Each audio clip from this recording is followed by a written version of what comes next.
আসসালামু আলাইকুম প্রিয় এইচএসসি পরীক্ষার্থী 2025 রাজশাহী বোর্ড বাংলা দ্বিতীয় পত্র পরীক্ষার ব্যাকরণ অংশের উত্তরগুলো একটু আমার সাথে মিলিয়ে নাও। প্রথম যে প্রশ্নটা আছে সেটা হচ্ছে উচ্চারণের নিয়ম। দেখো দেওয়া আছে এখানে 8টা 5টা লিখতে হবে। অধ্যক্ষ, ব্রাহ্মণ, অভিধান, দক্ষ, ঠিক আছে। তো এই যে এখানে লাল কালি দিয়ে দেখো উত্তরগুলো দেওয়া আছে, সে তোমরা উত্তরগুলো মিলিয়ে নাও। যদি বোঝা না যায় তাহলে অবশ্যই তোমরা মোবাইলের প্রিন্ট কোয়ালিটিটা একটু বাড়াও, ভিডিও কোয়ালিটিটা, অথবা রোটেট করলে আশা করি বুঝতে পারবা।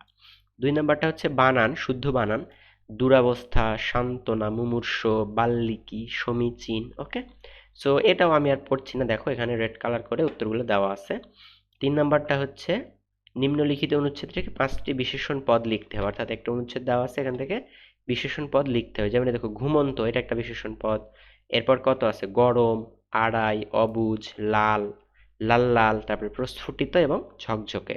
এই কয়টা এখানে বিশেষণ পদ আছে। ওকে, এরপর 4 নম্বরটা হচ্ছে সমাস, তেপান্তর, 3 প্রান্তের সমাহার, এটা হচ্ছে দ্বিগু সমাস। এরপরে জলচর, জলে চড়ে যে, তাই না, উপপদ তৎপুরুষ সমাস। সো বাকিগুলো আর আমি পড়ছি না, তোমরা এখানে উত্তরগুলো দেখে নাও। এরপর 5 নাম্বার হচ্ছে তোমাদের বাক্য রূপান্তর, অর্থাৎ সরল, জটিল, যৌগিক বাক্য রূপান্তর, তাই না। যেমন দেখো আজকাল কোনো জিনিসই সুলভ নয়, এটা হচ্ছে অস্তিবাচক করতে হবে, মানে হ্যাঁ বাচক। হ্যাঁ বাচক কি হবে তাহলে, আজকাল প্রায় সব জিনিসই কি দুর্লভ। অর্থাৎ বাক্যের অর্থ চেঞ্জ হবে না, বাট অর্ডার চেঞ্জ হবে, তাই না। নেগেটিভ কে অ্যাফার্মেটিভ, অ্যাফার্মেটিভ এইটা। সো এই বাকিগুলো উত্তর তোমরা একটু এখানে মিলানো। 6 নাম্বারটা হচ্ছে বাক্য শুদ্ধকরণ, অর্থাৎ ভুল বাক্য আছে সেটাকে সঠিক করতে হবে। যেমন প্রথমটা আছে তোমার কথা প্রমাণ হয়নি, এটা সঠিক হবে হচ্ছে তোমার কথা প্রমাণিত হয়নি। ওকে, সো বাকিগুলো উত্তর তোমরা এখানে দেখো। এরপরে হচ্ছে তোমাদের 7 নাম্বার, আর 7 নাম্বারটা হচ্ছে পারিভাষিক শব্দ, অর্থাৎ ইংরেজি দেওয়া আছে, ওকে বাংলা করতে হবে। যেমন ডায়ালেক্ট, এটার বাংলা হচ্ছে উপভাষা।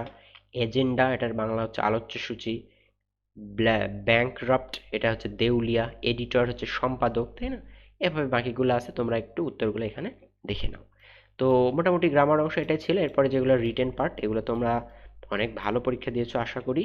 সো ধন্যবাদ সবাইকে, তোমাদের পরবার পরীক্ষা ভালো হয়েছে এই আশাবাদ ব্যক্ত রেখে শেষ করছি। ধন্যবাদ।